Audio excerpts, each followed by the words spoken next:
On a Tuesday morning in October of 1998, a team of corporate lawyers laid a certified check for $2 million on Arthur Pendelton's worn kitchen table.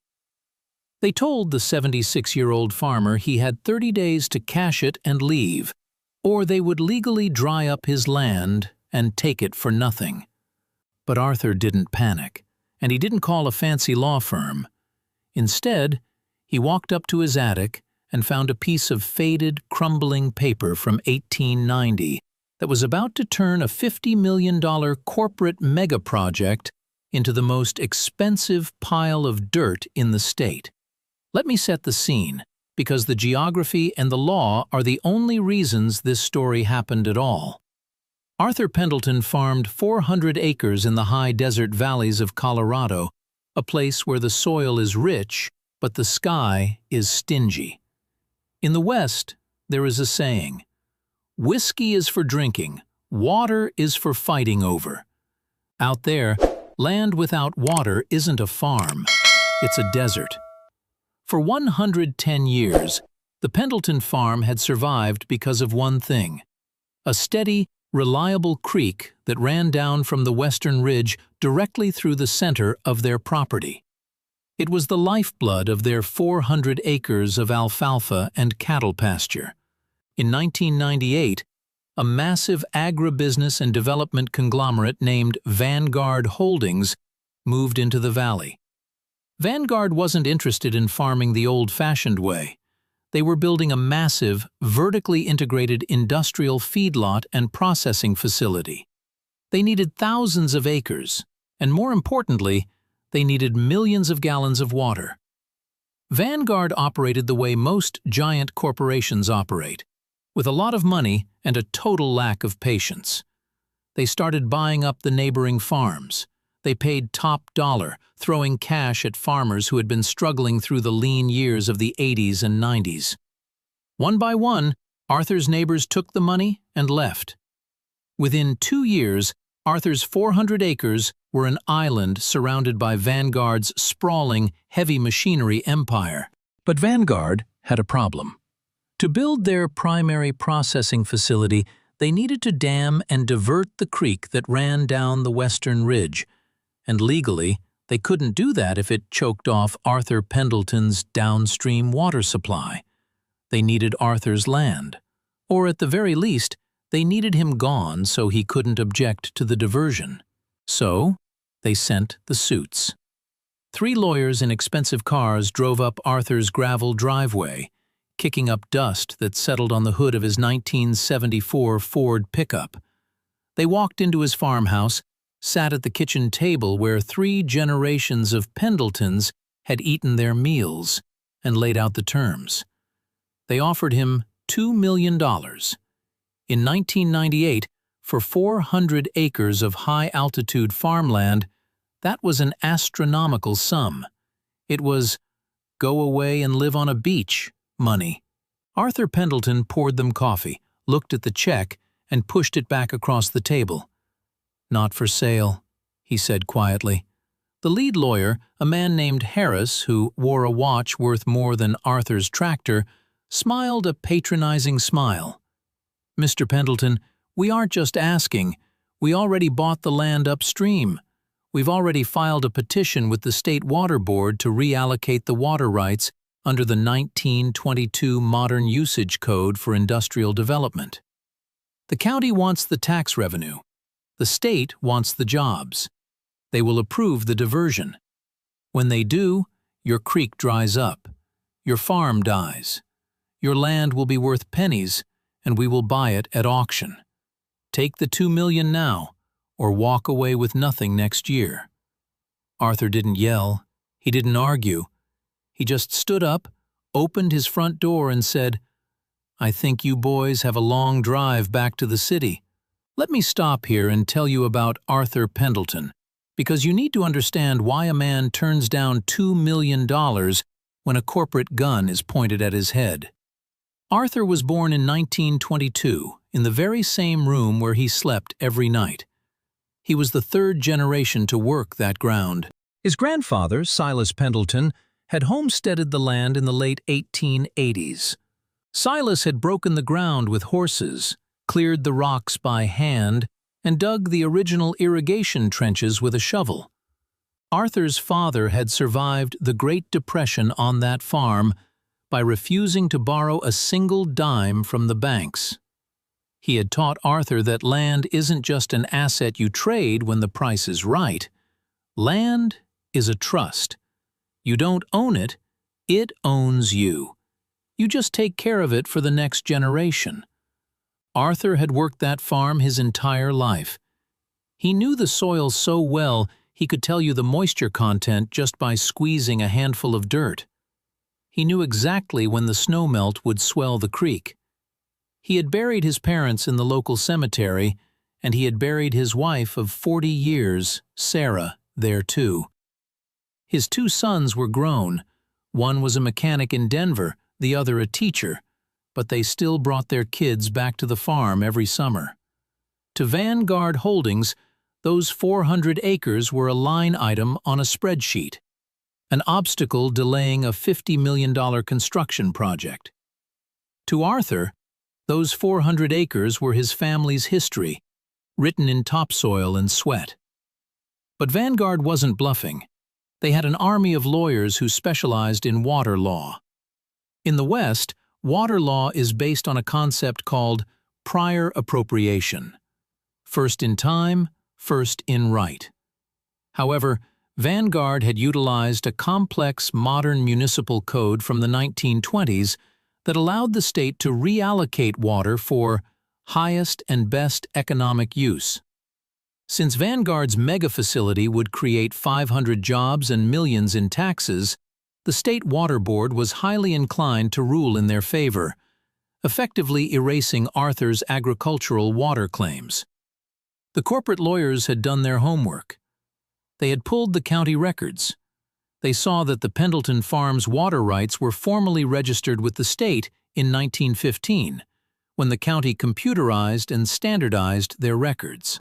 Vanguard had purchased a neighboring upstream plot, whose rights were registered in 1914. By the modern paper trail, Vanguard was first in time, and therefore they had the right to dam the creek. For a month, Arthur watched the massive yellow excavators and bulldozers gathering on the ridge above his property. The earth movers were staging. The concrete trucks were waiting. Vanguard was so confident in their legal victory that they were already pouring foundations for the diversion dam before the final hearing even took place. They were spending $50,000 a day in staging costs alone. Everyone in town told Arthur to take the money. The guy at the feed store told him he was crazy. The local bank manager drove out personally to beg Arthur to cash the check. "Arthur, you can't fight a billion-dollar company," the banker said. "They have lawyers who do nothing but find loopholes. They will crush you." "They might," Arthur said, "but they'll have to do it legally." Let me pause here and ask you something. Have you ever known something in your bones, something your father told you and your grandfather told him, even if you couldn't prove it on paper? Arthur remembered a story his grandfather Silas used to tell him when Arthur was a little boy. Silas used to say, "The state didn't give us this water, boy. The President of the United States did." The corporate lawyers had searched the county courthouse. They had searched the state water registry in the Capitol. They found the 1915 registration and stopped looking. That's how modern corporate lawyers think. If it isn't in the state database, it doesn't exist. But Arthur knew that his grandfather had settled the land long before 1915. Colorado became a state in 1876, but much of the land was still federal territory, governed by ancient homesteading acts. One cold November evening, while the rumble of Vanguard's bulldozers echoed down the valley, Arthur walked up the narrow, creaking stairs to his attic. The attic was a museum of the Pendelton family. Trunks of old clothes, broken furniture, boxes of school assignments from his sons. And in the very back, under a canvas tarp, was a heavy iron-bound lockbox that had belonged to Silas. Arthur hadn't opened it in 40 years. He found the heavy brass key in a mason jar in his workshop. He climbed back up, sat on the dusty floorboards, and turned the lock.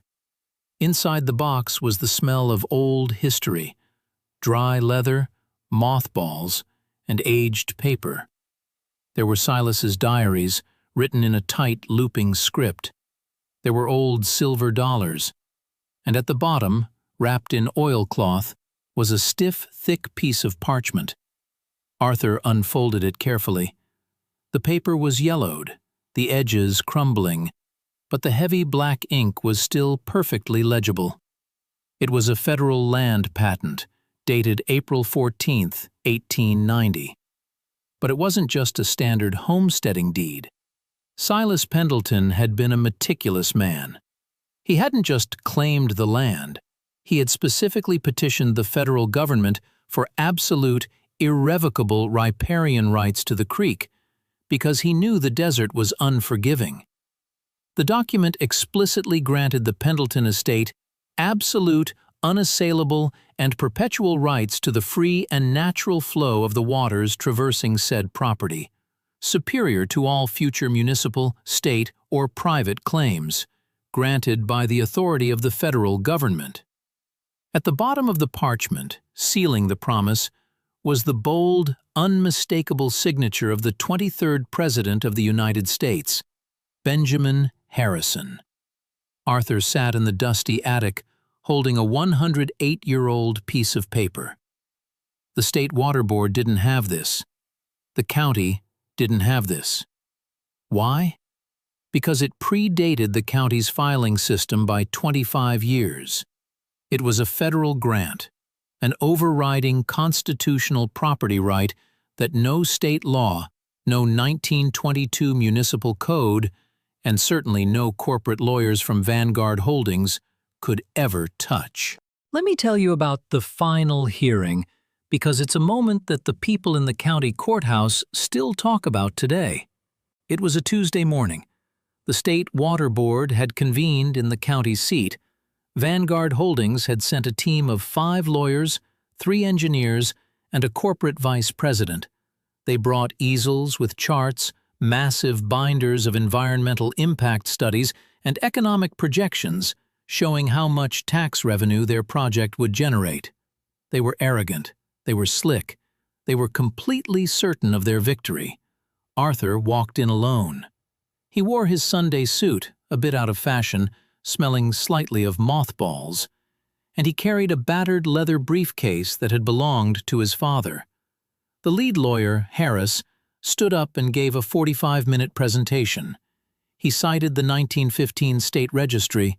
He cited the 1922 Industrial Use Code. He argued that Arthur Pendleton's claim was secondary, outdated, and an impediment to progress. He officially requested the injunction to dam the creek and choke off the Pendleton farm. The head of the water board looked at Arthur with pity. "Mr. Pendleton," he said, "the law is fairly clear here. Vanguard's rights, as registered in 1914, precede your family's 1915 state filing. Do you have any legal argument to present?" Arthur stood up slowly. His joints ached, but his hands were perfectly steady. "The gentlemen from the corporation are correct about the state registry," Arthur said, his voice calm and quiet, cutting through the murmurs in the room. "My father registered the farm with the state in 1915 because the county sent a man around asking him to, but he didn't get the water from the state." Harris, the corporate lawyer, sighed loudly, a sound of profound irritation. "Mr. Chairman, with all due respect to Mr. Pendleton's family history, we are dealing with documented legal facts, not rural folklore." Arthur ignored him. He opened his battered briefcase. He didn't pull out a binder. He pulled out a single sheet of heavy, yellowed parchment, enclosed in a protective glass sleeve. "My grandfather," Arthur continued, "walked onto that land before this county had a courthouse, and when he proved up his claim, He made sure the paperwork was done right. Arthur slid the glass sleeve across the heavy oak table to the chairman of the water board. "That is a federal land patent, dated 1890, Arthur said. "If you read the third paragraph, you'll see it grants absolute, perpetual water rights directly from the federal government, superseding any future state or private claims. And if you look at the bottom, you'll see it signed by President Benjamin Harrison." The boardroom went dead silent. The chairman of the water board put on his reading glasses. He leaned over the document. He read it once. He read it twice. He looked up, his face pale, and handed it to the board's legal counsel. The counsel read it, and the color drained from his face as well. In the hierarchy of American property law, a direct federal patent from the 1800s is the Holy Grail. It is constitutional iron. No state board, no local judge, and no corporate maneuver can overturn it. Harris, the vanguard lawyer, marched up to the table. "Let me see that. This is absurd. This is a forgery." He stared at the document. He looked at the signature. He looked at the federal seal pressed into the parchment. You didn't need to be a historian to know it was real. You just had to look at it. This wasn't in the county records," Harris stammered, the slick confidence completely evaporating from his voice. "No," Arthur said quietly. "It was in my attic. You boys spent so much time looking at your computers, you forgot to look at history." The chairman of the water board cleared his throat. "Mr. Harris, based on this federal patent, Mr. Pendleton's water rights predate yours by 24 years. Furthermore, they are absolute. This board has no jurisdiction to override a federal patent. Your petition to divert the creek is denied, immediately and permanently." Let me tell you what that decision meant, because the math is the most satisfying part of this story. Vanguard Holdings didn't just lose the hearing, they lost their entire project. Without the ability to dam the creek, they couldn't build their processing facility. But remember the arrogance of Vanguard? Remember how they were so certain of victory that they had already started pouring concrete and staging heavy machinery? They had sunk over $12 million into non-refundable contracting fees, foundation work, and environmental surveys on a site they now could not legally use. They had spent millions buying up the surrounding farms at inflated prices, land that was now practically useless to them without the processing plant. The corporation tried to negotiate. 2 days after the hearing, the vice president of Vanguard drove to Arthur's house personally. He didn't offer $2 million this time. He offered $5 million. Then he offered $7 million.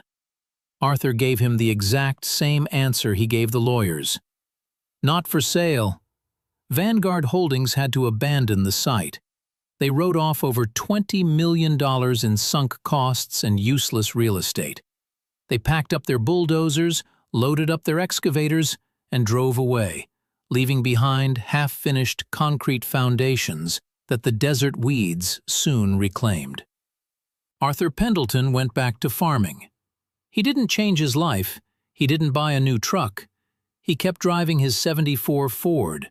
He kept running the water through the trenches his grandfather had dug by hand.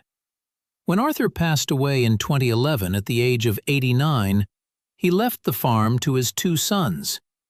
They didn't sell it either. They put the 400 acres into an agricultural conservation trust, ensuring that the land could never be developed, never be paved over, and never be sold to a corporation. The 1890 federal land patent doesn't live in the attic anymore. The sons donated the original to the State Historical Archives, but they keep a high-quality replica framed right in the farmhouse kitchen, directly above the table where Arthur pushed away a $2 million check. This story isn't really about corporate greed or water law. It's about what happens when we assume that the past doesn't matter. Vanguard Holdings thought that because they had the newest laws, the most money, and the fanciest lawyers, they could erase a family's legacy. They believed that anything old was inherently weak. But Arthur Pendelton knew that some things are built to last. He knew that the men who settled the harsh frontiers didn't do it with loopholes.